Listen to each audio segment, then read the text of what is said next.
Órale, Ha a sido. checar. ¿Mañana vienes? Le echamos un ojo No, mañana. no sé si me dejen pasar con eso de que iba a haber huelga. Pero la huelga empieza en la tarde, no en la mañana. Ah, ok. Va, va, va. O sea, empieza a las 2 en principio. Entonces, si tienen algo que venir a hacer temprano, háganlo. ¿Sale? Bien. Bueno, gracias por poner a grabar esta cosa. Bien, entonces ya fui ya fui a hacer unas pruebas allá al salón.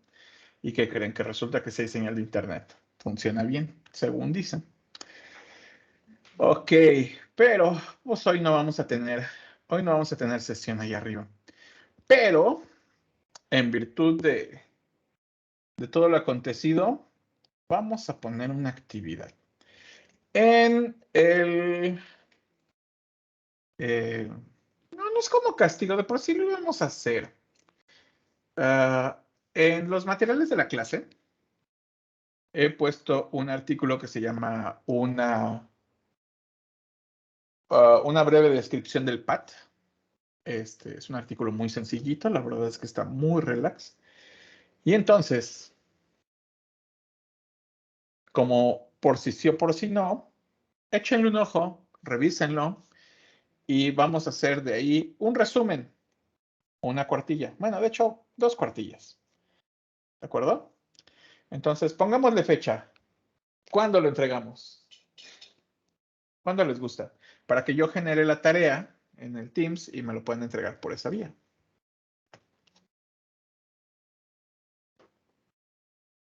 O ponga la fecha que yo quiera. La siguiente semana. Siguiente semana. El miércoles de la siguiente semana. Miércoles de la siguiente semana. Miércoles de la siguiente semana. ¿Dónde está? Febrero. Sería el 23. ¿Están de acuerdo con eso? Que de cualquier manera el 23 no los voy a ver porque yo, en caso de que todo esto se resuelva y que no haya huelga, yo espero que no haya huelga, de cualquier manera el 23 no los puedo ver porque voy a salir, voy a andar fuera, pero me parece bien que me lo entreguen el día 23, ¿sale? 23 de febrero. Y entonces bajo esa fecha, ¿a qué hora me lo quieren entregar? Digamos 7 de la mañana. 8 de la mañana. Tardecito, Doc. Ponle hora, ponle una hora. No sé qué tal les parece a mis compañeros a las 7 de la tarde.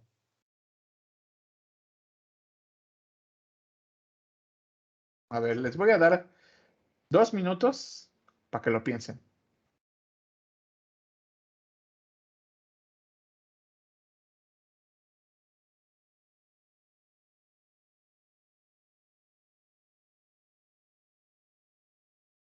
A las 11, ¿no?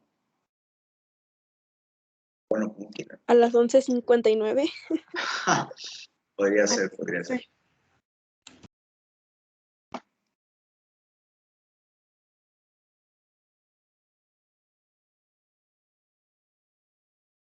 Pues lo más tarde que nos permite el doctor, ¿no?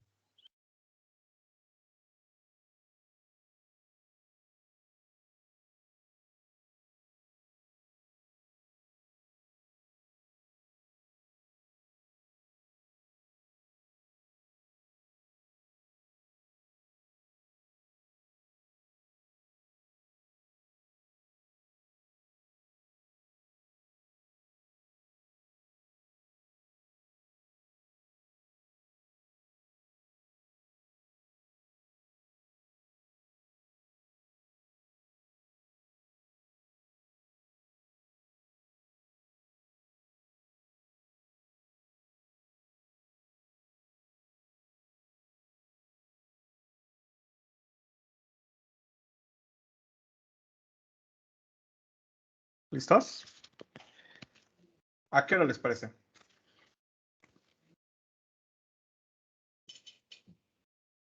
A las 10 de la noche.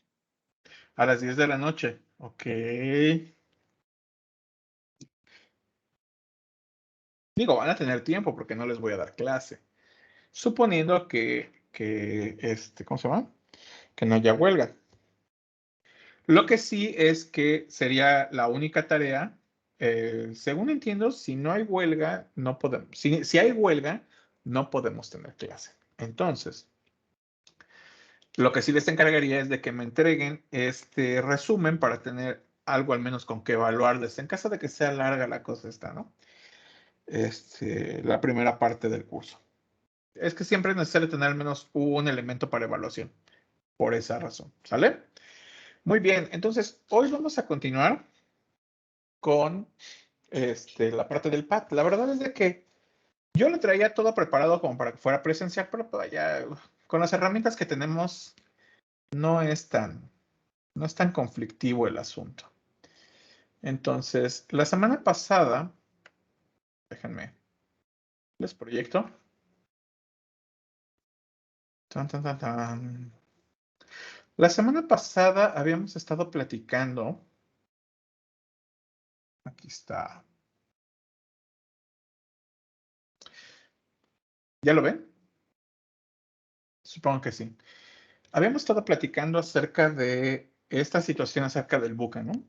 La verdad es que siempre hay un factor humano en todo esto. Bueno, no es cierto. La última vez que hablamos, habíamos hablado de sus proyectos. Y la última vez que hablamos en virtual, hablamos de este buque. Y parte de lo que hicimos la semana pasada fue este ejercicio de ver el procedimiento acerca de organizar un evento. La verdad es de que se ve simple, pero me queda claro que no necesariamente entendemos el proceso para generar un evento. ¿Qué cosas tenemos que evaluar? Y ya habíamos platicado un poco acerca de esto de en línea, fuera de la línea, en la línea, in situ, e incluso me decían algo que si era algo en vivo. El término que estábamos buscando la semana pasada era en tiempo real, ¿sale? Entonces, cuando vamos a aterrizar las cosas sobre la industria farmacéutica, pues la verdad es de que la industria farmacéutica no fue la primera en empezar a aplicar todas estas ideas de control y monitoreo. En realidad, todo esto empezó mucho antes en la producción de hidrocarburos, principalmente la industria petroquímica. También inició en la parte de producción de algunos servicios o servicios en general. Y la verdad es de que a la industria farmacéutica ya va aterrizando un poco más tarde. ¿Por qué? Veamos. Bueno, antes que nada, algunas definiciones que necesitamos. Tal cual, análisis de procesos, y perdón, lo voy a leer como tal. Aplicación de instrumentación en tiempo real, es decir, requiero tener dispositivos, necesito tener herramientas para hacer la medición en tiempo real. Eso significa que también debo de tener un muy buen sistema que me permita adquirir con la mayor velocidad y la mayor fidelidad posible, ¿no? Aplicación de instrumentación en tiempo real y quimiometría. Eso lo vamos a ver más tarde, la parte de quimiometría. Para el monitoreo de atributos físicos o químicos o la detección de eventos que no se derivan de variables convencionales.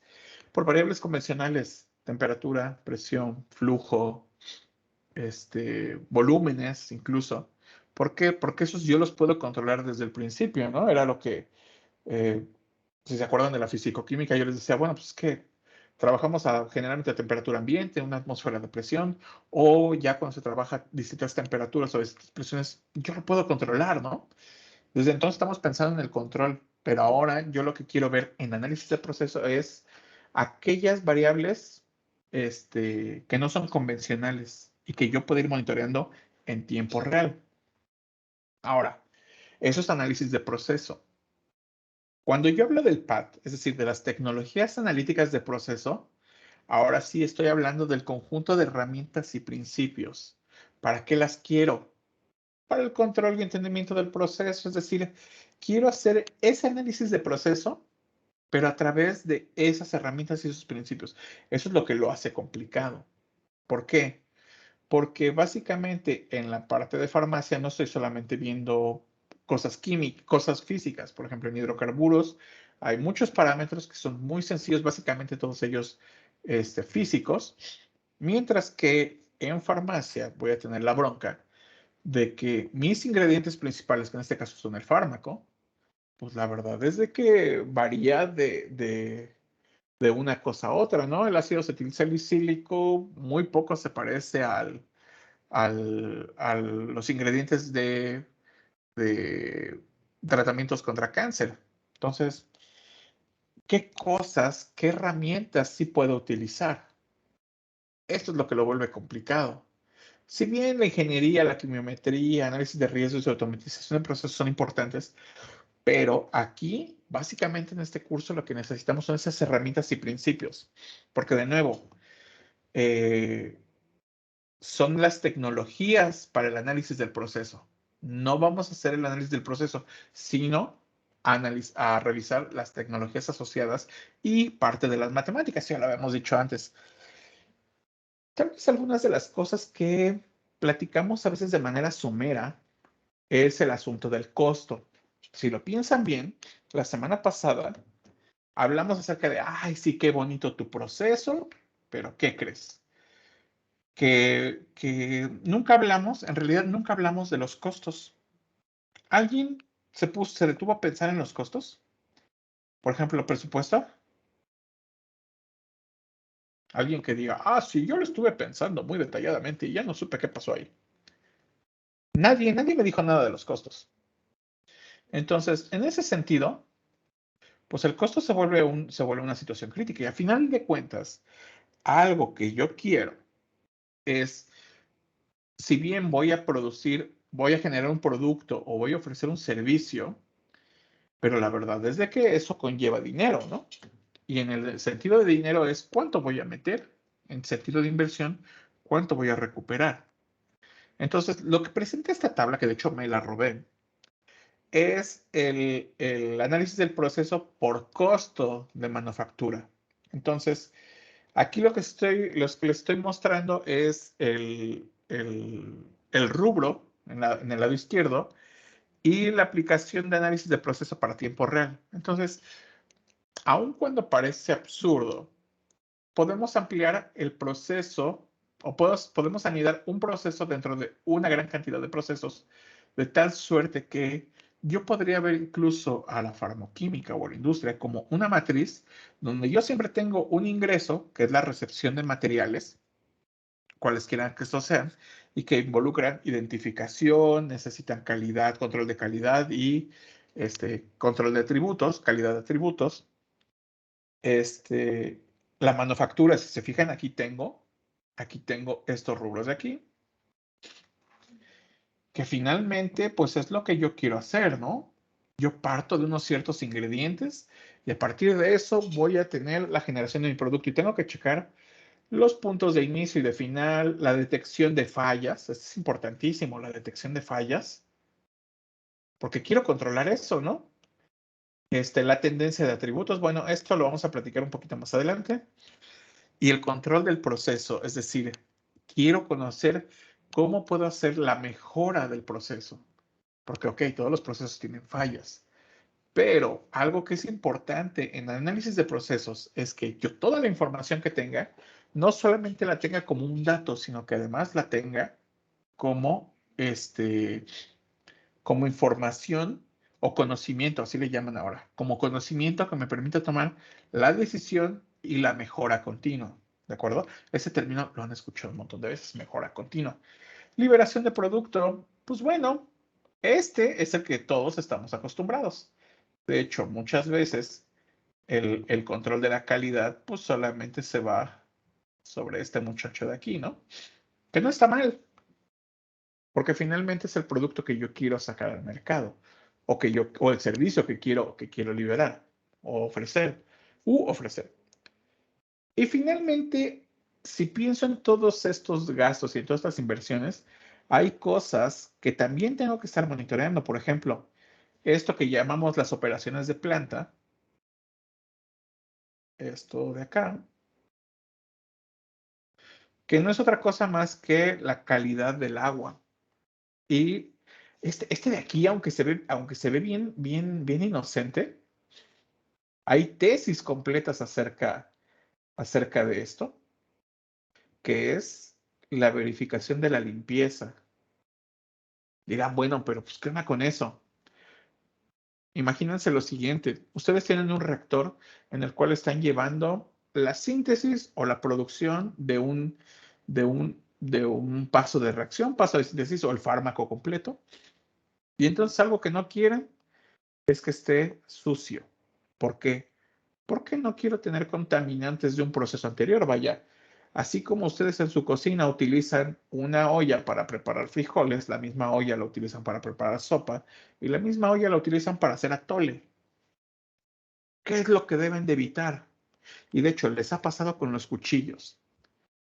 ¿Cuántas veces no se han comprado o han picado fruta y de pronto sale cebolla? ¿Por qué? Porque no hubo una eficiencia no hubo una verificación de la limpieza. Y entonces hay que estar haciendo esas verificaciones de limpieza.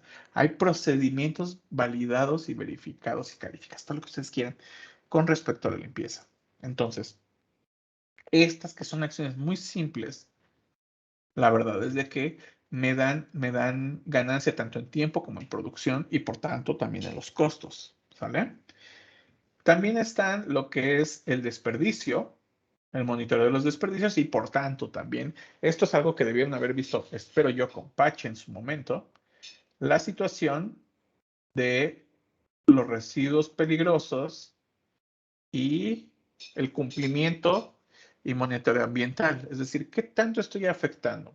Seamos honestos, la verdad es de que ayer yo estaba viendo un video precisamente de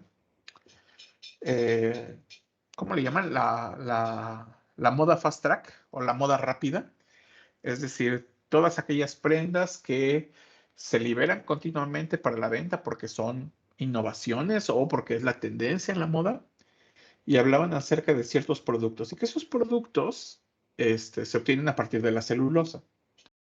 Desafortunadamente, en las zonas donde se produce ese material tan milagroso, hay contaminación por sulfuro de carbono, si mal no recuerdo. Ese sulfuro de carbono está matando gente. Entonces, ahí hay un muy mal control acerca del monitoreo ambiental. Obviamente, esto ocurre en sitios donde no hay regulación.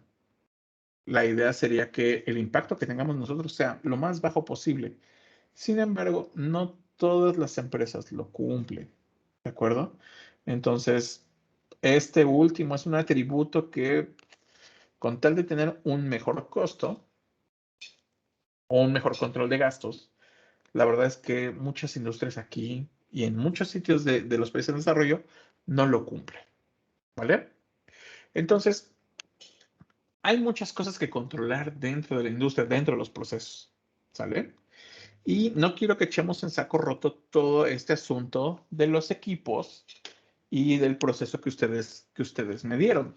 Quiero que piensen, ya como estaban ustedes así por equipos, ¿qué es lo que ustedes esperarían con respecto a los costos? Platicábamos de si hacer un congreso en Cancún o en Los Cabos. ¿Por qué escoger uno u otro?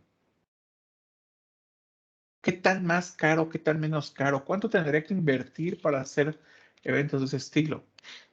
Acuérdense, nadie me dio costos. Nadie. ¿De acuerdo? Ok. Entonces, siguiendo en ese sentido del PAT y del análisis de proceso, hay al menos 5 cosas que debemos de tener muy claras acerca del análisis de proceso.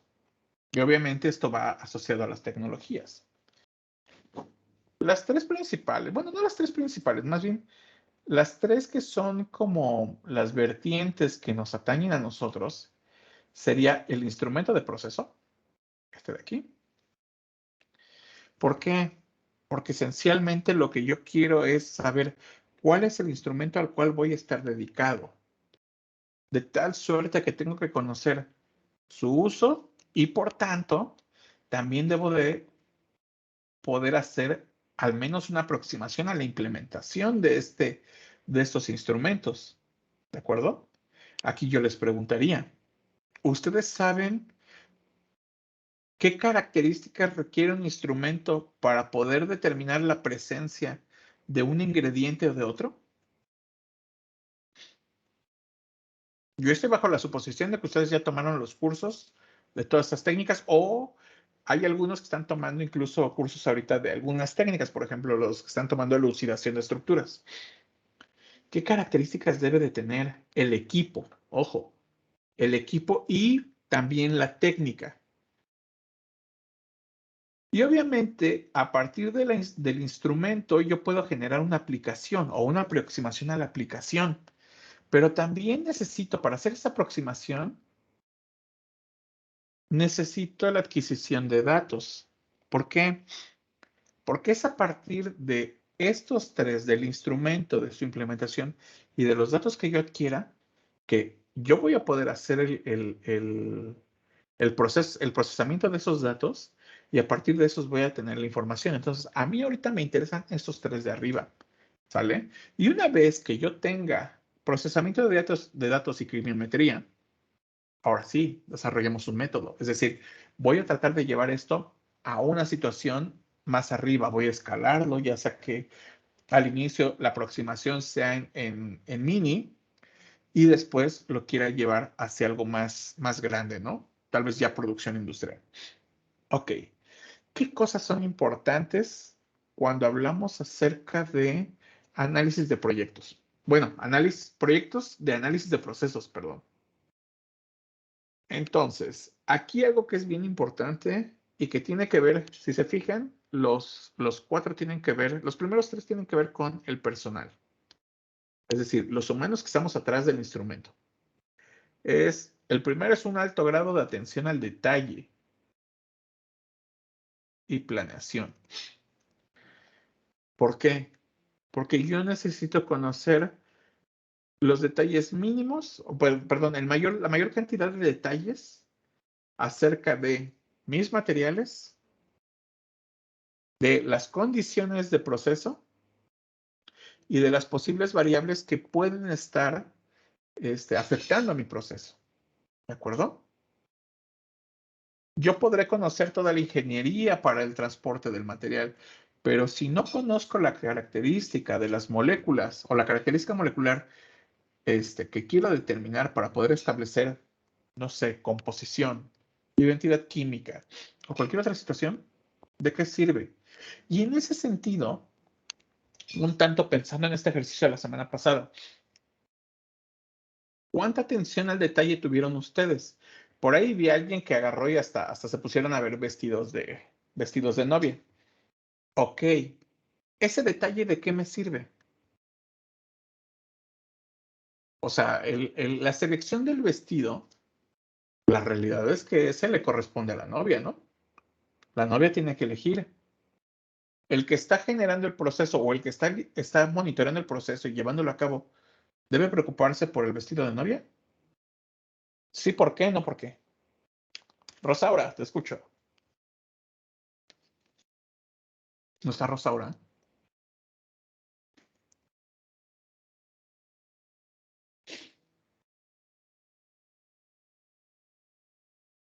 Ya me dejaron solo.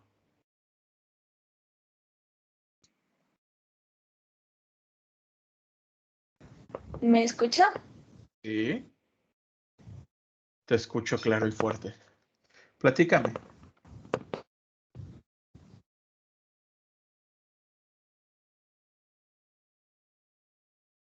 Hola, ¿me escuchas? Sí. ¿Ya me escucha? Yo te he estado escuchando todo el tiempo, no sé con qué estás peleando. Ah, bueno, a nuestra agencia, como llamamos, está basada en un presupuesto y obviamente dentro de ese presupuesto nosotros incluíamos el hecho de tener como alguien que te guiara a escoger un vestido de novia y para tener ese vestido de novia, escoger un peinado que fuera acorde al vestido, el velo, No, sí, los sí, pero eso detalles eso como es es en el cuanto a los muy... gastos. Pero en Sí, cuanto al proceso de elaborar o de ajá, generar el evento, ¿te afecta realmente? no del todo, o No, nada. ¿verdad? No. Porque esa es una decisión de la novia o de los novios. O sea, ese no tendría nada que ver con el proceso. Tu proceso es generar el evento. ¿Cómo lo voy a hacer? ¿Qué necesito? Pues voy a necesitar iglesia, voy a necesitar flores. Me queda claro que hay gente que si no tiene iglesia no se casa. Tan simple como eso. Que si no es la iglesia de Teopanzolco, ellos no quieren ninguna otra. Y hay que ver cómo resuelves el proceso. Pero el vestido de novia, pues ruegas a Dios que, bueno, ruegas a Dios que la novia haya encontrado el vestido y que le quede el día de la boda, ciertamente. Pero en tu proceso no debería de afectar, ¿cierto? Entonces, ese tipo de detalles es lo que le da el asunto. ¿A dónde voy a enfocar mi detallado? Por ejemplo, si a mí me preguntaran, si yo fuera un organizador de bodas y me preguntaran acerca del detalle, yo lo que tendría que tener a la mano es, si es en Cuernavaca, horarios de iglesias. Y nadie me dijo nada de horarios de iglesias. Salones disponibles. Y sus costos. Ahí sí me afecta el costo. Incluso hay salones que te dicen, ay, pues si te doy un paquete tal por tantas horas, pero si te pasas de horas te cobro tanto. O sea, todo ese menú de información que es netamente numérico, no lo pensaron, ¿vale? Entonces, quiero que esa idea que tenían al inicio, porque les digo que lo vamos a retomar y al final necesito que me entreguen su propuesta, ya que incluya todos esos detalles, porque de nuevo, hay que organizar todo ese proceso, toda esa información. Toda la información que puedan tener previo al proceso es indispensable para saber cómo se va a desarrollar. Por eso, esta situación dice que hay que tener atención al detalle, ¿de acuerdo? Precisamente porque esa información preliminar es la que me va a dar chance de hacer todo el proceso. Luego, el equipo de expertos, operadores experimentados, aquí le puse, pues sí, ¿no? Necesito operadores experimentados que le sepan al asunto, porque si no, entonces, ¿a qué estamos jugando, no? Y aquí viene una parte importante que tampoco me platicaron la semana pasada.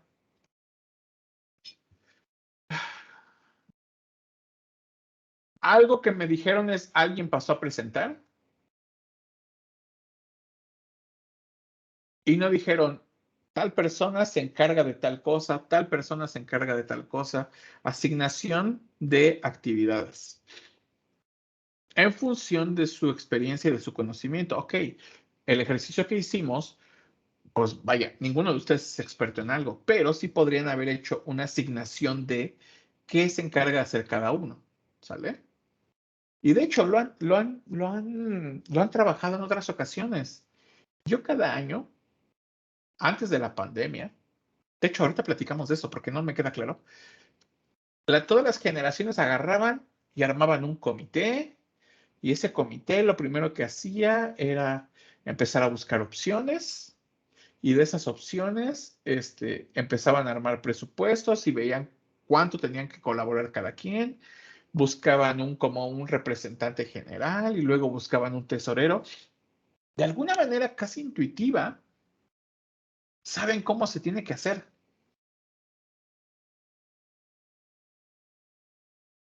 Y hay algunos que incluso en algún momento de su vida estudiantil fueron tesoreros del grupo o fueron el jefe de grupo, o tuvieron alguna actividad o conocen del asunto, porque sus papás o sus tíos o alguien maneja ese tipo de cosas. Entonces, aun cuando no le crean, esa pequeña experiencia es una ganancia. A final de cuentas, yo el simple hecho de que me haya acercado a un técnico que de buena onda me empezó a explicar un montón, cuando yo era estudiante, me empezó a explicar un montón de situaciones con respecto a un equipo en particular, Pues si bien no me vuelve un experto de manera inmediata, pero sí me da las bases para seguir experimentando. Entonces, aquí viene la parte de con qué equipo cuento. Y seamos honestos. Durante toda la carrera, algo que nosotros hacemos, de hecho, lo han hecho desde la preparatoria o no sé si desde la secundaria, no me acuerdo. Yo no recuerdo haber hecho cosas en equipo en la secundaria. Me caían gordos. Nada, no es cierto. Era asignar algunas tareas. E incluso están los memes, ¿no? De el que nunca hace nada, pero saca 10, ¿no? O sea, ¿qué papel juega cada quien y cómo conviven? Por eso aquí viene la otra parte, que les digo que esta es una situación muy humana, la colaboración interdisciplinaria. Ya desde el punto de vista de la industria, yo no solamente voy a necesitar a un farmacéutico que se encargue de vigilar desde la parte regulatoria hasta la parte molecular. Puede necesitar un ingeniero que me hable acerca de energías, distribución de energía, la parte eléctrica, incluso el flujo de material, porque vaya, el material va fluyendo. Voy a necesitar técnicos que sepan desde calibrar o que sepan reparar o dar mantenimiento a los instrumentos. Unos pueden ser técnicos de instrumentos de análisis, otros pueden ser técnicos de instrumentos de proceso, como puede ser un extrusor, como puede ser un reactor o un molino de bolas, lo que sea, ¿no? Entonces, esos tres primeros son la parte más humana de todo, porque finalmente somos quienes tomamos decisiones, somos quienes hacemos este enlace con el conocimiento entre los resultados de los datos y hacemos el procesamiento de datos y vamos a desarrollar el método final, ¿no? Entonces, aquí es donde debemos de tener ese cuidado importante. El cuarto requerimiento, que ese sí es de cajón de tecnología pura, pues son los instrumentos de monitoreo en tiempo real, ¿no? Ahora, esto de monitoreo en tiempo real, ¿qué tan fácil es? ¿Qué técnicas me lo permiten? Y mejor aún, ¿qué técnicas me permiten ver lo que yo quiero? De nuevo, los hidrocarburos, muchos de ellos tienen propiedades muy similares y es un catálogo muy pequeño de propiedades. No es fácil. Lo estoy haciendo redundantemente fácil, pero no lo es. Muchas veces se parece tanto que se confunden. Pero en el caso de farmacia, nosotros tenemos fármacos que difieren de uno a otro, ya se los dije. ¿Qué tipo de instrumentos de monitoreo necesitamos en tiempo real? Y además en tiempo real, es decir, ¿han visto las cámaras las, de las combis o de vigilancia? ¿Qué tal es su calidad? ¿Cuál es el problema con hacer un monitoreo, digamos, pensándolo en espacio de disco duro? Un DVD de hace como 10 años para una calidad de video y de sonido de alta definición, solo de alta definición, necesitaba alrededor entre 8 y 10 gigas. Y eso solamente para 2 horas. ¿Cuánto nivel de memoria? Nada más de memoria. No estoy pensando en la velocidad de adquisición del dato, no estoy pensando en la calidad de la información, nada más en la pura memoria que me consume una imagen estándar de hace 10 años, de esa que se veía en las teles granotas y que se ve horrible en las pantallas planas. ¿Quién está dispuesto a sacrificar 8 gigas de memoria cada 2 horas? ¿Cuánto puedo guardar? Digo, ahorita tenemos celulares, por ejemplo, el mío es de 128. Eso quiere decir que si yo tengo 128, déjenme hacer el cálculo, porque tampoco me la sé. Tengo 128 entre 8. Esos son 16 CDs, que si cada uno es de 2 horas, a lo mejor me da 32 horas. Y ya, párale de contar. ¿Cuánto tiempo voy a necesitar para un proceso en la industria farmacéutica? ¿De qué va a depender? Entonces, no solamente necesito tener el instrumento analítico, sino que además lo puedo hacer en tiempo real, que todo el tiempo esté transmitiendo y que además yo lo pueda guardar, porque, ojo con esto aquí.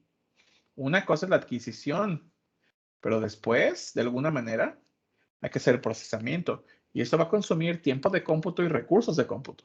¿Sale? Un tanto en el sentido de, de la parte humana. Pues la verdad es de que hace un rato que estaba yo jugando en el correo. Porque si a veces me aburro y me pongo a ver qué publica la UEM, me encontré con esto. Curso de medición y mejora del clima laboral. Aquí lo importante es no solamente el hecho de bonito ambiente laboral o agradable ambiente laboral, sino el hecho de cómo lo mido. Es decir, la gente que está en la Facultad de Contaduría está pensando en, ok, ¿cómo voy a saber si mis trabajadores o el personal están en un ambiente laboral agradable? Tengo que medirlo y tengo que mejorarlo. ¿Para qué? Porque si el clima laboral es adecuado, si el trabajo en equipo es adecuado, porque todo va encadenado, entonces voy a tener una mejor producción, ¿de acuerdo? De nuevo, costos y beneficios. Entonces, esta parte humana nunca está de lado, por eso les ponía la vez pasada el asunto del buca. Ok. Ahora, viene la parte complicada. Porque pensando en cómo voy a trabajar acerca de este proyecto o del proyecto en general para mi proceso, hay varias etapas. Entonces, aquí nada más he puesto las principales y del inicio.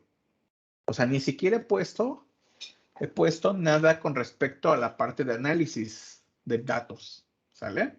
Este es solamente el inicio porque quiero hablar acerca de la definición del proyecto. Ojo, no es el nombre del proyecto, ¿sale? Cuando voy a hablar de definir un proyecto, me refiero a qué es lo que voy a hacer. La gran pregunta es ¿qué? ¿Sale? El nombre se le pone de acuerdo a la capacidad de lo que se va a hacer, o al alcance si quieren, como lo tengo ahí.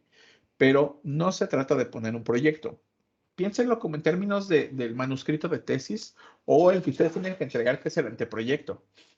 ¿Se acuerdan que les pasamos, o bueno, la doctora Dea les pasó este documento, donde les decían, bueno, vamos a hacer la definición del anteproyecto, y lo primero que decimos es, dame un nombre.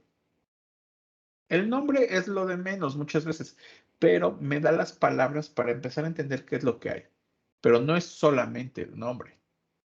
Tengo que establecer además a qué está abocado el proyecto.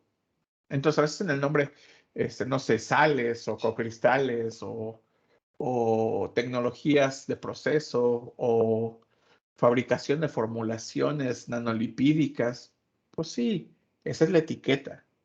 Pero tengo que definirlo. ¿Qué voy a hacer? ¿Con quién lo voy a hacer? Y por tanto, quiero ver cuál es mi alcance, es decir, cuáles son los objetivos en el proceso. Objetivos centrados en el compromiso del desarrollo inicial, es decir, ¿qué es lo que yo quiero alcanzar? ¿Qué quiero hacer? ¿Quiero implementar una nueva línea de producción?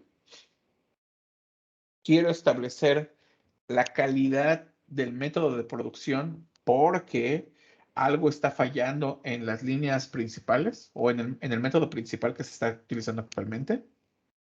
¿O estoy pensando en establecer por primera vez monitoreo en tiempo real?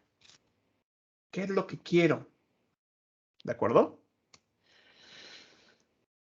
Prueba de concepto. Obviamente, muchas de las cosas, y los que han estado conmigo siempre los digo, hagamos una prueba pequeña. Y sobre eso empezamos a escalar. Prueba de concepto no es otra cosa más que hacer las pruebas adecuadas utilizando la idea de las tecnologías analíticas de proceso. Es decir, voy a utilizar todas las estrategias que conozca de análisis del proceso para poder alcanzar mis objetivos. ¿De acuerdo? ¿Qué significa esto? Que voy a tener que saber a detalle todo lo relacionado con mi proyecto, desde las moléculas que están involucradas, las energías que están involucradas, las fases de los materiales, sólido, líquido, gaseoso, si es alta temperatura, baja temperatura, uso de disolventes, presión, molienda, qué es lo que estoy haciendo y poder desarrollarlo en una escala pequeña. Por eso se llama prueba de concepto. Y finalmente, desarrollo del método en tiempo real. Ojo, esto es una implementación a escala pequeña, solamente para hacer una evaluación. ¿De acuerdo? ¿Por qué? Y esto es igual que en el procedimiento que ustedes quieren hacer o el proceso que tienen que monitorear con respecto a una boda o unos 15 años o un congreso. Ok, en ese caso a lo mejor empiezan organizando algo pequeño. ¿Cuáles son los puntos claves? ¿Dónde tengo fuga de información? ¿Dónde tengo problemas en detección? Decíamos el otro día, les comentaba de cuando quisieron controlar la entrada a los congresos, o más bien a las pláticas, que decían, ay, no es que tiene que hacer clic al entrar y clic al salir. Fácil, agarras y les dices, ¿sabes qué?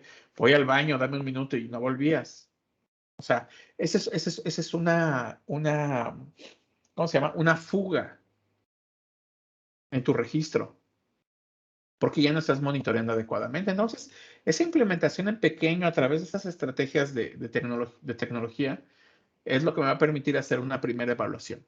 ¿De acuerdo? Entonces, ahorita quiero que nos centremos sobre esto, pero que ya se queden conscientes de que los proyectos llevan una secuencia y de alguna manera ese documento que ustedes tienen para generar, que es el anteproyecto, sigue esta misma secuencia. Es la misma. ¿Por qué? Porque es una secuencia lógica. ¿De acuerdo? Es un procedimiento o un proceso. Ahora, antes de que yo quiera pasar a hacer 1000 y un cosas dentro de las tecnologías, necesito saber qué técnicas analíticas utilizamos. ¿Ustedes cuáles recuerdan?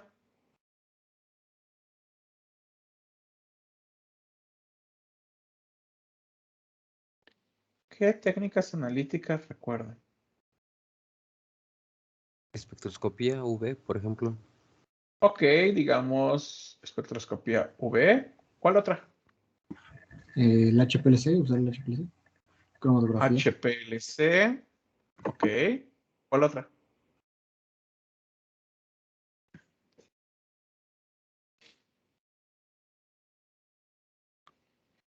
¿Cuál otra técnica analítica utilizamos? Infrarrojo. Infrarrojo.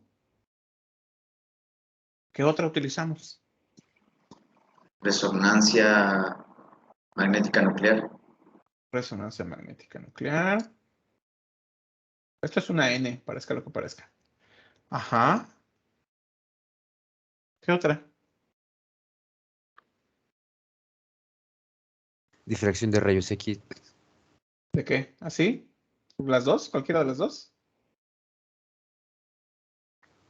De RX. Sí.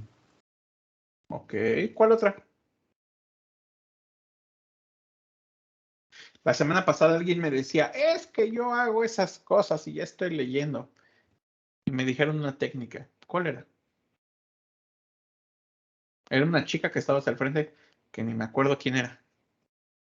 Es que es el problema del cubrebocas y como algunos no los conozco todavía. Espectroscopía de Raman. Raman, perfecto. Ok, ¿cuál otra? Espectrometría de masas. Ok. Espectrometría de masas.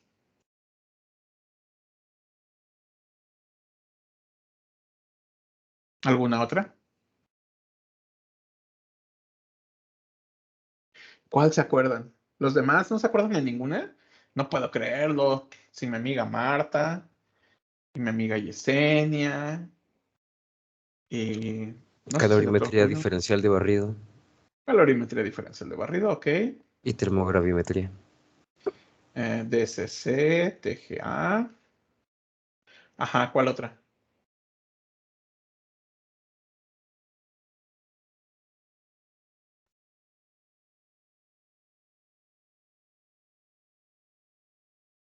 ¿Quién me dijo el otro día que estaba trabajando con Pat? ¿No fue Abby? Ay, no me acuerdo. Estaba hasta el frente, ¿no? La clase pasada. Ajá. Que me terminaron diciendo, ay, no, si es que el papel de baño hace hasta falta ahí en el baño, cuando se acaben las fiestas. ¿Quiénes están en la reunión, Veamos, hagamos una cuenta.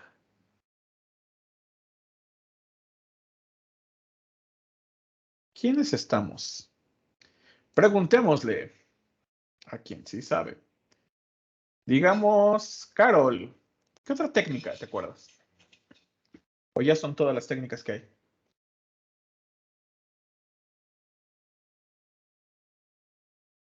Carol no está. Digamos, Itzel. ¿Tiene que ser de equipos o, por ejemplo, puede ser una titulación? Puede ser una titulación, de hecho, también. Bastante válido. Déjame lo agrego. Tan, tan, tan, tan. Espérenme, ahora déjenme ver cómo le hago para meterme de nuevo.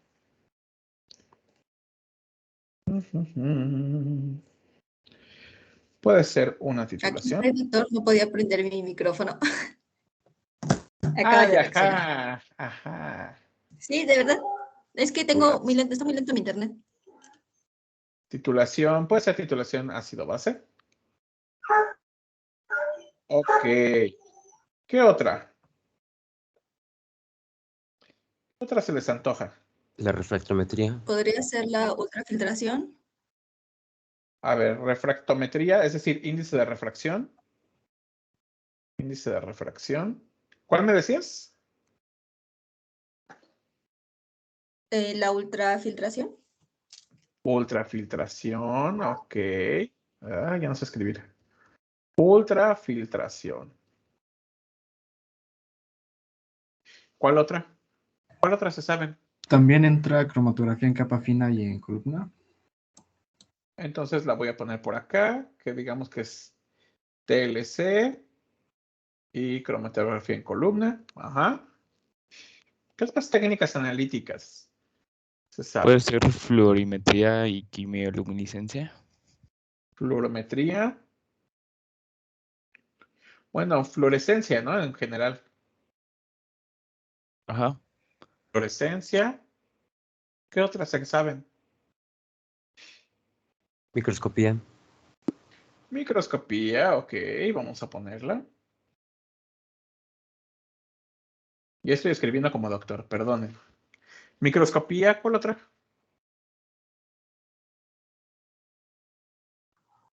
Las técnicas de PCR. PCR, que de hecho es chistoso, pero hay una cosa que se llama PCR en tiempo real, ¿no? Una cosa extrañísima, sí. ¿Qué otra técnica analítica tenemos? Absorción de rayos X. Absorción de rayos X es difracción de rayos X, ¿no? Que ya está aquí abajito. A ver si es cierto. La electroforesis. Electroforesis. Tú eres de Ares Bio, ¿verdad?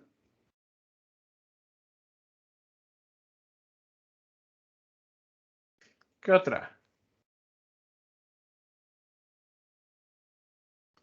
¿Qué otra técnica analítica sabe?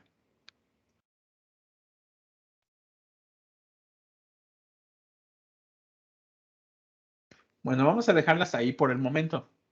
¿De acuerdo? Pregunta.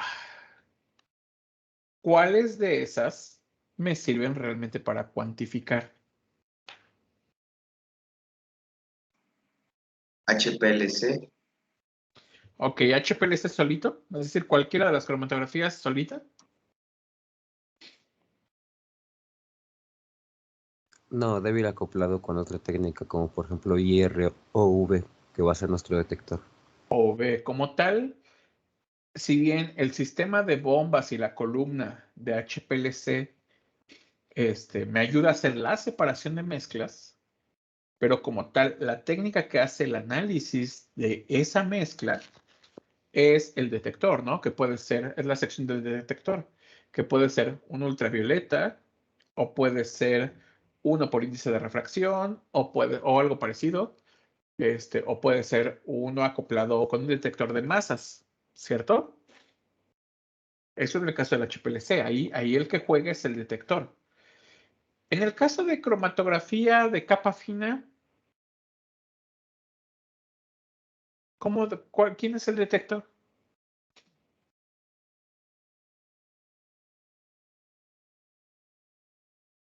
Entonces, el V, sí.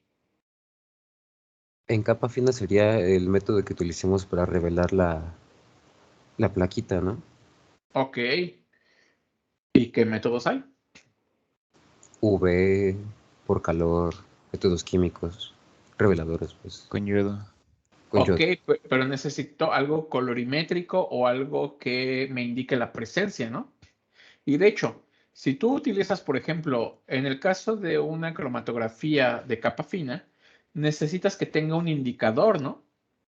Si el indicador no está en la sílica que utilizas, no vas a ver nada en el caso de ultravioleta, ¿cierto?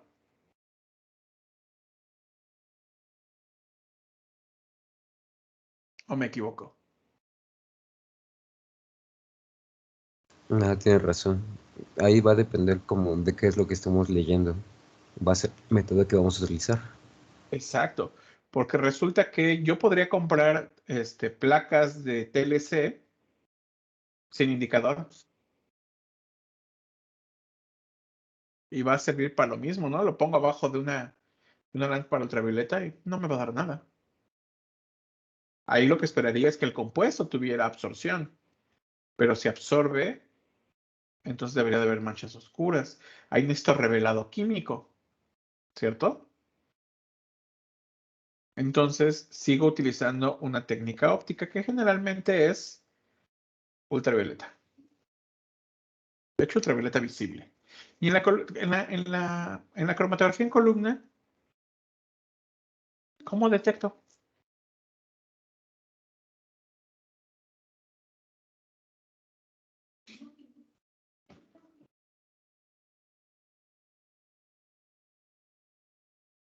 ¿Cómo le hago en la cromatografía en columna? A ver, los que saben de cromatografía en columna, ¿cómo le hago para la cromatografía en columna? Ya me dio sed.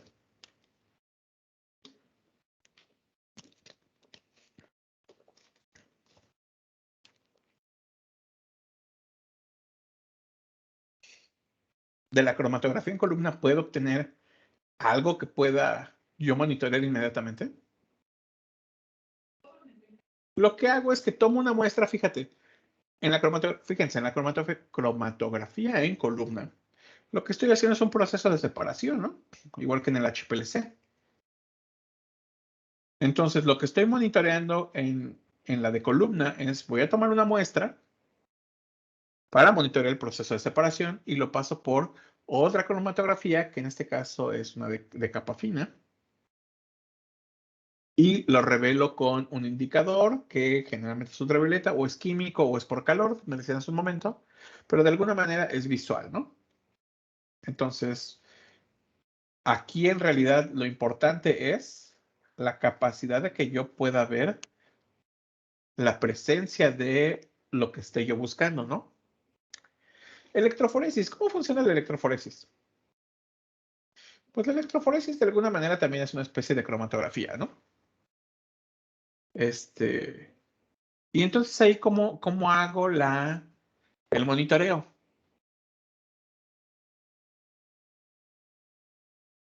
Porque la electroforesis igual preparo mi gel, tiene sus pocitos, agrego la muestra, que suelen ser mezclas, muy utilizada en el área biológica. Y entonces muchas veces coloco una diferencia de potencial y veo cómo corren. ¿Y realmente veo cómo corren?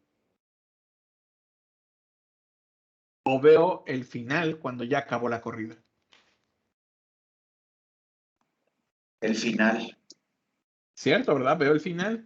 ¿Y cómo lo veo? Con una...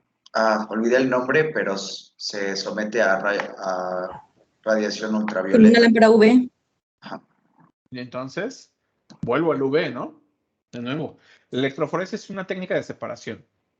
Pero quien me va a permitir ver qué es lo que hay es la interacción de la materia con la luz, ¿cierto? En este caso, luz ultravioleta, ¿cierto?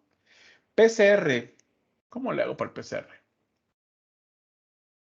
Ok, yo agarro, muchos meten sus oligos o sus secuencias, agarran, los pone calor frío, calor frío, calor frío, lo tienen ahí dando de vueltas, y después de un rato, ¡tas!, sale algo. ¿Qué le hago a esa muestra? Lo saco del aparatito, que de hecho últimamente parecen más molinitos de café. Está tan avanzada la tecnología del PCR que ahora son unas cosas chiquititas. Es más grande mi laptop que el aparato ese del PCR. Ok, agarro, saco la muestra. ¿Qué hago con esa muestra? ¿Quién me propuso el PCR? Es el problema de lo virtual, que no veo quién me habla.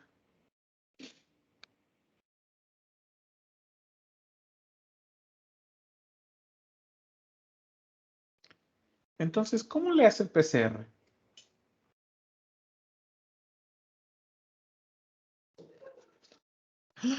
¿No se acuerdan? Sí vieron las bases de PCR, ¿no? Con la doctora Leti Maya o... No sé si la doctora Cristal lo ve. O con la doctora Meneses. ¿Era para ver el tamaño de las moléculas? ¿De qué moléculas? Bueno, yo me acuerdo que fue una con ADN, creo que con... Ajá, estoy muy segura. ¿No vieron la polimerasa, la reacción en cadena de polimerasa? Es decir, ustedes hacen que crezca una secuencia. ¿Cómo funciona la prueba PCR de COVID? Imagínense que llegan sus papás y le dicen, oye, mijita o mijito, ¿por qué la prueba PCR es contundente para detectar que ahí hay COVID o que está el virus? ¿Qué les dirían ustedes? Me parece que replicas la cadena y si en caso de que esté la presencia de una cadena que tenga que ver relacionada con el COVID, pues ya te confirma que es positivo. Pero hace replicación, ¿no? Exacto. Entonces, al hacer replicación, lo que hago es, tengo algo que tengo en pequeña cantidad y que es una cadena de ácidos nucleicos, y simplemente dejo que crezca y ya sobre eso yo puedo hacer una prueba para detectar su presencia, ¿cierto? Esa presencia se determina a través de qué técnica. HPLC, o sea, porque es una mezcla compleja la que yo tengo ahí, porque puse una reacción. La R de PCR es reaction. Entonces, pues tengo que separarla o tengo que verlo de alguna manera. Debe de haber alguna técnica electroforética o alguna situación por el estilo para determinar pesos moleculares. La electroforesis, en principio se utilizaba, bueno, las electroforesis, las primeras se utilizaban para determinar pesos moleculares y utilizaban referencias de peso molecular, ¿no? Entonces, aguas con eso, ¿eh? Porque en una de esas les va a decir alguien que tenga duda y ustedes deben de saber cómo funciona. Porque de alguna manera ya lo vieron, aunque sea en la base más sencilla, que es PCR. ¿De acuerdo? Ok, entonces el PCR realmente se va a basar también en una separación. Entonces, pues así que ustedes digan, uy, ¿cómo me va a servir? Pues tampoco. ¿Vale? Entonces el PCR en realidad va también como para acá, para detecciones espectroscópicas. Y también va de la mano de electroforesis o parientes de las electroforesis. IR, ¿por qué el IR es importante? El IR y el Raman. De nuevo, a ver, había alguien la semana pasada que me dijo, es que yo ya estoy viendo lo del PAT. ¿Quién me dijo? ¿Quién me dijo? ¿Quién me dijo? Es que ya lo estoy viendo. Y es que además no están todos. Bueno, ¿por qué IR y por qué Raman? Y de hecho, originalmente este curso estaba muy orientado hacia IR y Raman. ¿Pero por qué IR y Raman?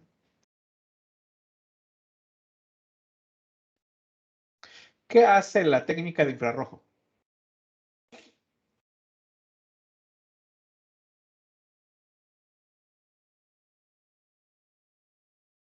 Hacemos incidir radiación electromagnética en el rango IR Ajá. y luego con el detector ya podemos interpretar el espectro infrarrojo de una molécula que estamos dando y así obtener información sobre las vibraciones moleculares de mi molécula y así saber qué grupos funcionales tiene. Y si yo sé qué grupos funcionales tiene, sé cómo está la molécula, ¿no? Entonces, en el caso del infrarrojo, lo que me permite ver son vibraciones, ¿de acuerdo? Y en el sentido de las vibraciones, pues me va a permitir de nuevo ver una situación de luz contra materia, ¿no? Es lo mismo que el ultravioleta, es una técnica espectroscópica. ¿Qué es la ventaja de las técnicas espectroscópicas? Que no necesito destruir la muestra, ¿de acuerdo? Entonces, bueno, espectrofotométricas, porque involucra luz. ¿Y el Raman? ¿Qué les explicaron qué es el Raman? ¿O no les han explicado qué es el Raman? ¿Sí les dijeron qué es el Raman? ¿Alguna vez se los han dicho? ¿Qué es el Raman? No, de hecho la primera vez que escuché el término fue la semana pasada que lo mencionó mi compañera y buscó un poco y decía que, es más, lo tengo aquí, que es una técnica espectroscópica igual que las otras que estamos hablando y proporciona información similar a la de la espectroscopía infrarroja, pero es complementaria. Y la luz láser que se incide interactúa con algo llamado fonones y otras excitaciones en el sistema. No la comprendo todavía del todo. Ok. Es un tanto rara. El otro día estaba viendo yo soy muy ocioso y luego me pongo a ver series o películas y hay cosas que se me hacen muy divertidas. Había una cosa que decían los movimientos prohibidos, ¿no? Era una mugre de Kung Fu que estaba viendo mi hijo. Y entonces, en esa serie, que ni me acuerdo cuál es, yo no la estaba viendo con él, lo que decía el maestro de la caricatura era, hay movimientos que están permitidos porque están bien reglamentados, y otros que están prohibidos y que solamente, y que pueden provocar muerte y todo ese rollo, ¿no? Entonces, eso es interesante porque significa que hay cosas que no puedes hacer, hay movimientos que no deberían de hacer. Bueno, el Raman es exactamente lo mismo. Es decir, hay movimientos vibracionales que están permitidos y hay otros que se dice que son vibraciones no permitidas o vibraciones prohibidas, ¿sale? Es como cuando igual los videos cortitos estos de cómo bailo frente a mis cuates y cómo bailo frente a mi familia. Más o menos lo mismo. Y lo que hace el Raman es, me va a permitir ver vibraciones que el IR no permite. Pero básicamente son como primos. Casi la misma técnica. ¿De acuerdo? Y de nuevo, esa interacción de luz con materia no es destructivo y me permite realmente un análisis rápido. Ahora, aquí la pregunta es, ¿qué tan parecidos son? Son primos, pero no son exactamente iguales. Y ahí vamos a ir más tarde a eso. Entonces, IR y Raman, vientos. Resonancia magnética nuclear. ¿Se acuerdan de esta? Bueno, de hecho, los que están llevando elucidación de, ¿qué? De macromoléculas, de biomoléculas, lo están llevando, ¿no? ¿Qué onda con esa? Es lo que viene al final. De momento solamente hemos visto que es una técnica que está orientada en el spin nuclear, en la orientación del spin nuclear. Ok. Entonces, esta es una característica de los átomos, no necesariamente de las moléculas.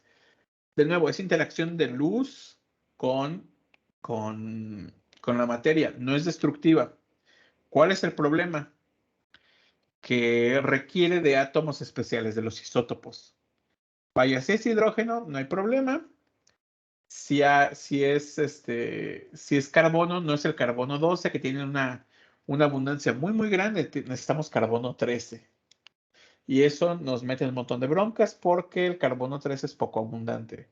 Si queremos ver, por ejemplo, nitrógeno u oxígeno, estamos en más pleitos porque la abundancia de nitrógeno 15, que es el que se mide en esa técnica, es muy pequeñita. Entonces, nuestros equipos son muy grandes y muy sensibles para poder hacer ese trabajo. Y mucho del trabajo que se hace para, por ejemplo, determinar la estructura de proteínas, se utiliza con nitrógeno 15 y es bastante difícil, o era bastante difícil, ahorita no sé.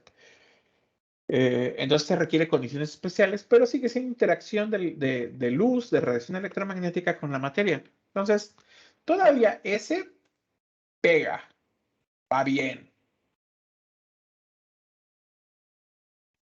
La espectroscopia de masas. ¿En qué se basa la espectroscopia de masas?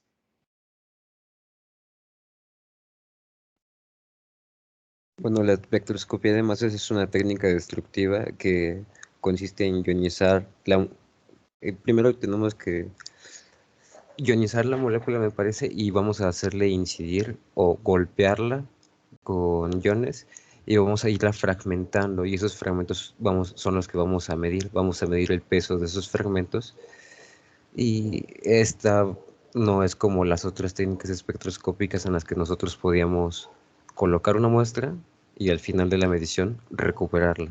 No, aquí perdemos la muestra porque hay una destrucción de la materia. Sí, exacto, es una técnica destructiva porque destruye la muestra y además esta ya no es interacción de luz con materia, es interacción de materia con materia.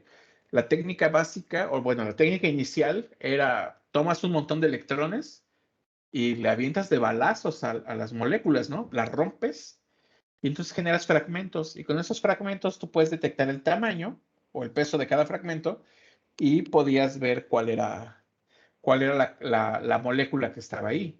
Esta técnica es muy poderosa porque ahora ya existen unas que no destruyen a la molécula. Ojo, sí destruyen la muestra, pero no destruyen a la molécula. Y ahí va la molécula completa y puedes detectar su peso molecular. Es tan sensible que la verdad es de que esta técnica de espectroscopia de masas acoplada a HPLC o acoplado a cromatografía de gases es de lo más nice y de lo mejorcito que hay, ¿no? Y son técnicas muy caras. Entonces, esta técnica, curiosamente, a pesar de ser destructiva, requiere muy poquita cantidad, ¿vale? Entonces, es destructiva desde la definición porque destruyes la muestra. Y no lo es porque necesitas que 1 miligramo de muestra, una cantidad bastante irrisoria, ¿vale? Entonces, la espectroscopia de masas todavía checa, ¿vale? Y si va acoplada a una técnica de separación, mejor. Ojo, aquí ya estamos haciendo separaciones. Tengo técnicas que son luminosas o que son de radiación, que son parte del espectro electromagnético y me permiten ver propiedades atómicas o moleculares. Y por otro lado, tengo técnicas de separación, ¿cierto? Porque analizar mezclas no es fácil, entonces prefiero separarlas en sus elementos, o en sus componentes, perdón. Luego tengo esta cosa que me dijeron aquí que era TGA-DCC. ¿Qué son esas técnicas? ¿Quién me dijo? ¿Fuiste tú, Toño, el que me dijo de estas? ¿Quién me dijo de estas? Fue Eric, ¿no? Fui yo, doctor. ¿Ah, sí? ¿Fuiste tú? Sí. Es que se parece tanto. Nada, es cierto. Es que me cuesta trabajo a veces, y esos audífonos son nuevos, y soy el distinto de las voces. Ok, Eric, ¿qué hacen esas dos? ¿Te acuerdas? A grandes rasgos todavía, pero sí un poco. El DCC es la calorimetría diferencial de barrido y TGA es termogravimetría, análisis de termogravimetría. Y lo que yo recuerdo era que es un equipo, a veces se puede integrar las dos técnicas en un mismo equipo y lo que vas a hacer es tú colocar una muestra de la cual tú conoces su peso en una bandeja y vas a hacer un barrido, por así decirlo, de temperatura empezando desde una baja y vas a ir subiendo. Eso te va a dar un perfil que te va a decir cómo actúa tu muestra que tú colocaste en esa, no sé cómo se dice pan en español, ya se me olvidó cómo se dice pan en español. Pan sería sartén, pero Ajá, charola, dejemos de ajá, charola. digamos que le pones en esa charolita y tú vas a ir observando cómo es que se modifica, si es que hay, más bien en qué puntos empieza a transformarse tu muestra, y eso es lo que recuerdo que Ok, de hecho, lo permite que estás identificar. viendo es el comportamiento. ¿Está bien lo que dices? Más en concreto. Vas a ver el comportamiento de una muestra, la que tú quieras, en función de la temperatura. Es decir, por ejemplo, el agua. Si tú pones una muestra de hielo a menos 40 grados y empiezas a calentar, el equipo va a registrar primero el cambio de fase a líquido, ¿no? De sólido a líquido. Y va a haber un pico endotérmico. ¿Va a haber pérdida de material? No, porque la fusión de cualquier material no implica pérdida en la charola. Tú sigues calentando y vas a observar de pronto que a 100 grados ocurre la ebullición. Entonces, todo el material ebulle y absorbe esa energía, esos eventos endotérmicos que alguna vez platiqué con ustedes en fisicoquímica. El material absorbe un montón de energía. ¿Para qué usa esa energía? Para transformarse en vapor o en gas. Y ahí sí voy a ver pérdida de masa, ¿no? En la charola todo se va a ir. Así como cuando ponen a hervir agua en sus pocillos o sus cacerolas. Déjenla que hervir libremente y pierden todo el material. Entonces, estas técnicas me permiten ver cómo se comportan y sus transformaciones, si pasa de sólido a líquido, de un sólido a otro sólido, de líquido a gas, o si son mezclas, si alguno de los componentes se separa, o si hay descomposición química, me permite ver puntos de fusión, me permite ver todo lo que sea relacionado con calor, ¿sale? Entonces, hasta ahí estamos bien, no hay ningún problema. Entonces, esta no es interacción con la luz, es interacción con el calor. Muestra versus calor. Entonces, pues hasta ahora está bien, porque esta me va a decir propiedades físicas de la muestra, ¿no? Ya no estoy viendo la parte molecular, estoy viendo al material como tal. Ok, índice de refracción. ¿Qué me dice el índice de refracción?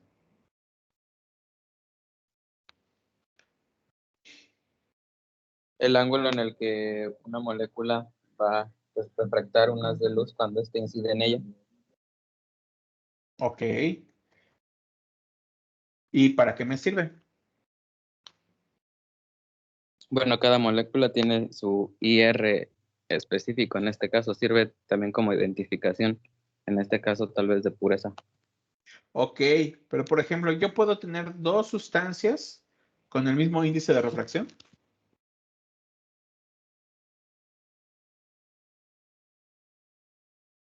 Según yo, no. O sea, pueden ser parecidos, pero nunca iguales. ¿Seguro? O sea, el índice de refracción no es más que un valor, es un valor de un ángulo. O sea, imagínate que tú ahorita traes un billete de 200 en la bolsa y yo traigo un billete de 200 en la bolsa. Traemos exactamente la misma cantidad de dinero y tú y yo no somos iguales. Puede haber dos sustancias o dos materiales que tengan el mismo índice de refracción y no ser la misma sustancia. Bueno, en este caso estaría hablando de enantiómeros, entonces, ¿no? Ojo, índice de refracción. Tú estás pensando en polarimetría.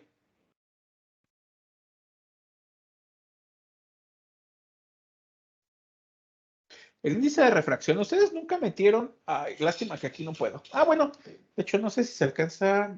Bueno, no, aquí no se ve. Aquí tampoco. Es que aquí tengo limpiador. Tiene el popotito, pero no sé si lo alcanzan a ver.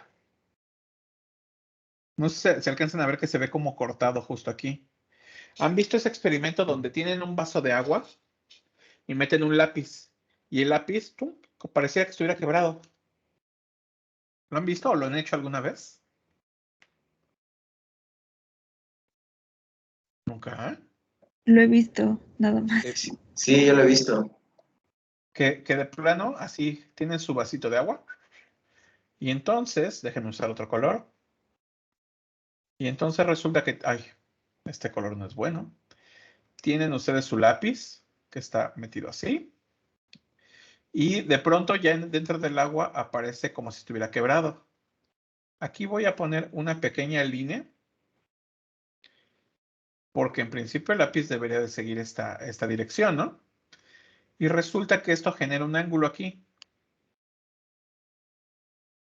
Ese ángulo es el índice de refracción, es decir, qué tanto qué tanto el medio dobla a la luz, ¿sale? Hace que se mueva. No es que esté roto el lápiz, es que simplemente la luz hace que parezca que tiene un ángulo de ingreso distinto, ¿cierto?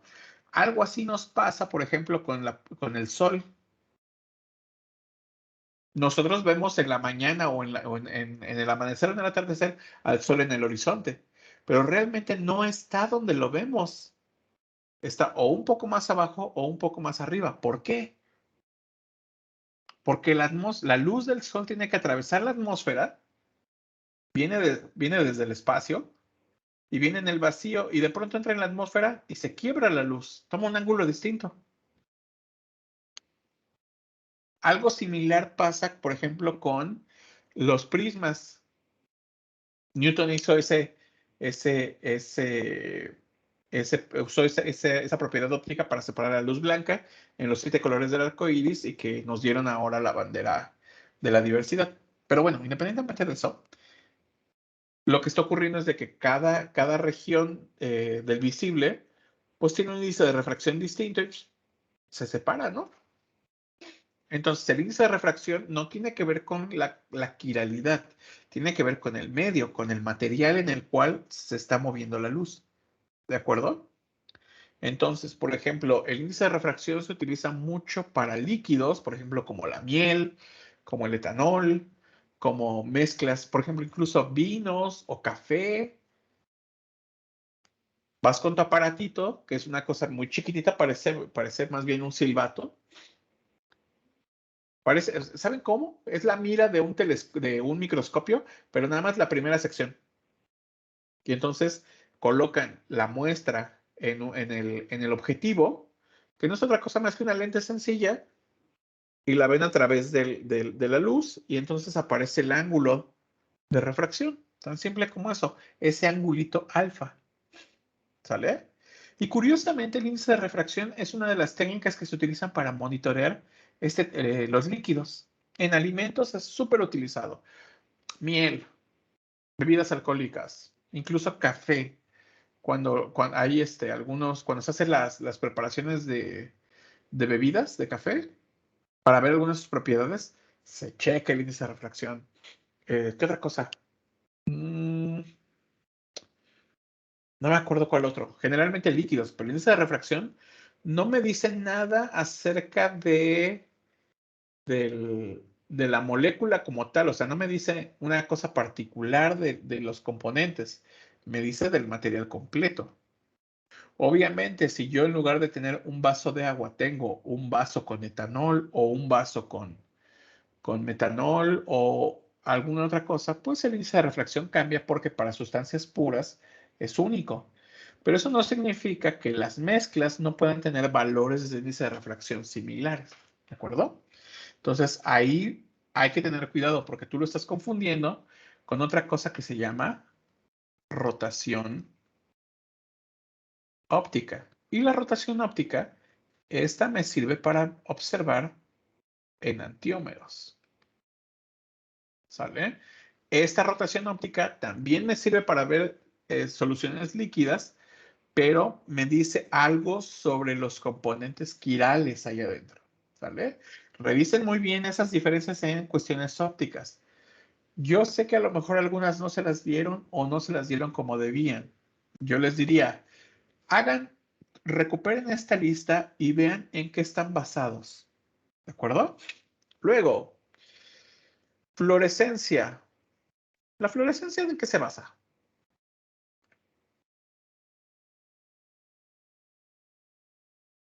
Bueno, se los planteo fácil. La fluorescencia es también una propiedad que tiene que ver con transiciones electrónicas y es muy parecida al ultravioleta.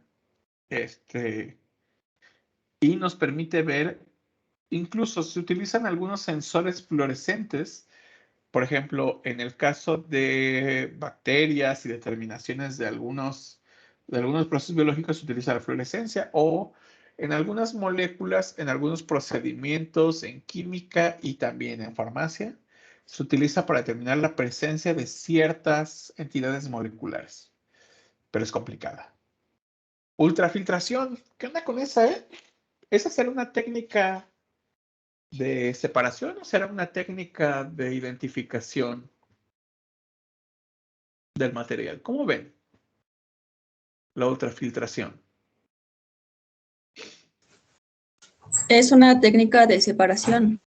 Exacto, y entonces... De purificación también sería, ¿no? Exacto, yo separo y después analizo por alguna otra técnica para ver sus propiedades, ¿no?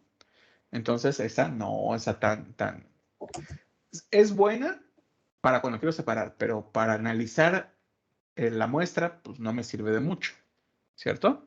Microscopía. ¿Será una técnica de análisis o será una técnica de separación?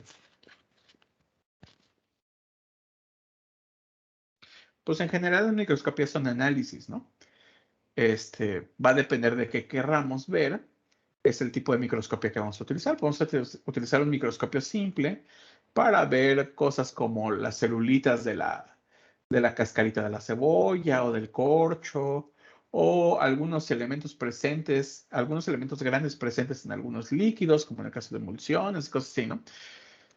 Dependiendo del tamaño de lo que queramos ver, si queremos ver a escala micro o si queremos ver a escala nano, pues va a ser el tipo de técnica.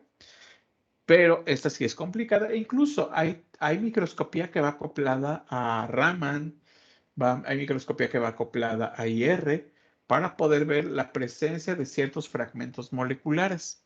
¿Sale? Yo le puedo ajustar y decirle, así como existe el tornillo macrométrico y micrométrico en el óptico, yo le puedo decir a esta microscopía Raman, ¿sabes qué? Ajustate en una longitud de onda, no sé, de 4000, no es cierto, sí, de 4000 centímetros a la -1 y solamente dame esa lectura. La sintonizo y entonces me dice dónde hay esa transmitancia, ¿no? Entonces, necesito que me hagan un favor. Lo que vamos a hacer la siguiente clase es, yo necesito que tengan bien cierto en qué se basa cada una de las técnicas, ¿sale? Ahorita hablamos acerca de UV, de IR, de resonancia. Yo sé que de alguna manera ya las vieron o ya sea poquito, sea mucho, o las están viendo. En particular las que están palomeadas, ultravioleta, infrarrojo, resonancia, Raman, espectroscopía de masas, DCC, TGA, fluorescencia. Necesito que les echen un ojo, necesito que vean en qué están basadas, cuál es su utilidad en el monitoreo, porque las usamos para cuantificar incluso, ¿no? Y vamos a dar una pequeña, no me voy a dedicar a platicar acerca de las características y cómo se hace y todo ese rollo, pero sí vamos a platicar acerca de sus limitaciones y de sus ventajas, porque yo la quiero implementar en un instrumento que me haga detección rápida, ¿cierto? Entonces, ahorita ya les dije cuáles sí me sirven para ver moléculas o para ver el material.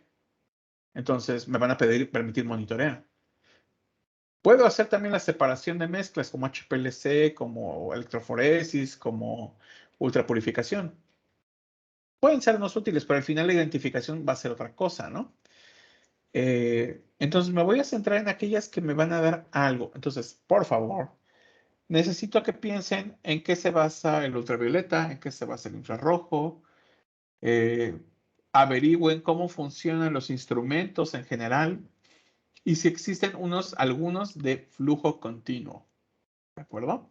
y vamos a empezar a describir cómo se acoplan dentro de una línea, es decir, dentro de una línea de producción o dentro de una línea del proceso para monitoreo, ¿sale? Ya sea en la línea, fuera de la línea o dentro de la línea, ¿de acuerdo? ¿Estamos claros hasta acá? Sí, todo se entendió. Muy bien. En virtud de que todo se entendió claro, porque no tienen dudas, ¿verdad? Sí se entendió. Pues sí, pero todavía en presencial les hablan. Me los imagino sonriendo abajo, al menos abajo del cubrebocas. Aquí ni siquiera sé si están. Por ejemplo, escojamos a alguien al azar. Samantha, ¿andas por aquí? Sí, doctor. ¿Ya ven? Samantha no está. No, no es cierto. Este, pero como en línea no prenden cámaras ni nada de eso, pues tampoco sé qué están opinando, ni con los ojos. Entonces, próxima semana, si todo sale bien, les encargo el asunto ¿no? De las técnicas. Vamos a empezar a describirlas un poquito más.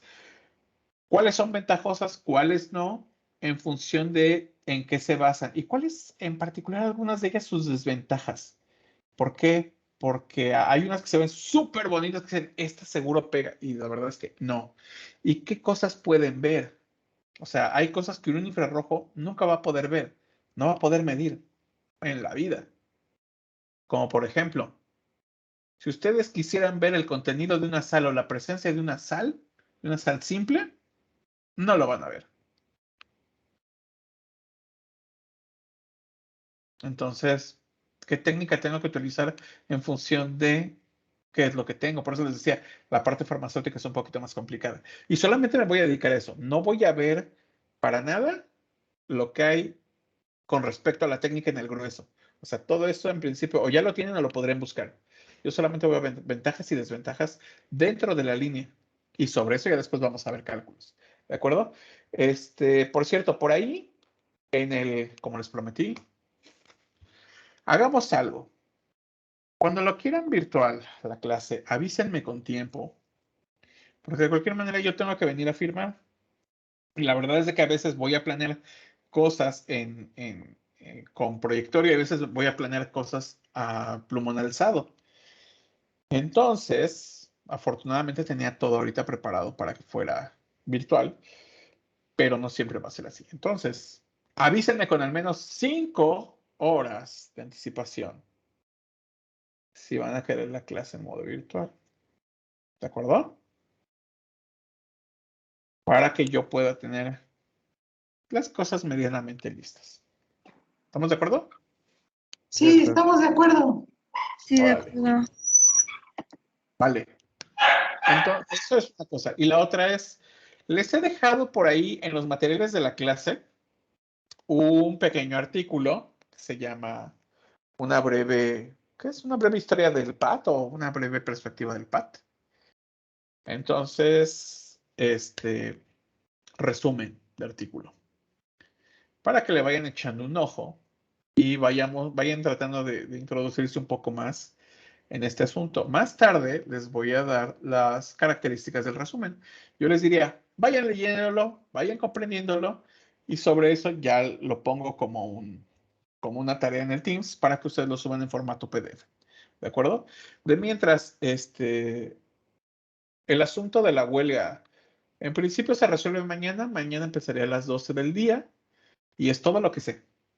Entonces, Toño, entiendo que mañana sí te puedo ver porque nos toca junta. Si tienen alguna cosa que hacer, alguna cosa que sacar que hayan dejado en los laboratorios, háganlo. Y una vez que se declare la huelga, ya sobre eso decidimos cómo le hacemos para las tareas, ¿no? Porque en principio no puedo darles clase. Pero sí les puedo dejar tal vez alguna actividad de que lean un artículo o les paso algunas cosas interesantes para que ustedes puedan ir avanzando. ¿Les parece? Me parece. Supondré que Sí, sí. está bien. Ok. Y nos vemos entonces próxima semana. ¿De acuerdo? No, no es cierto. El miércoles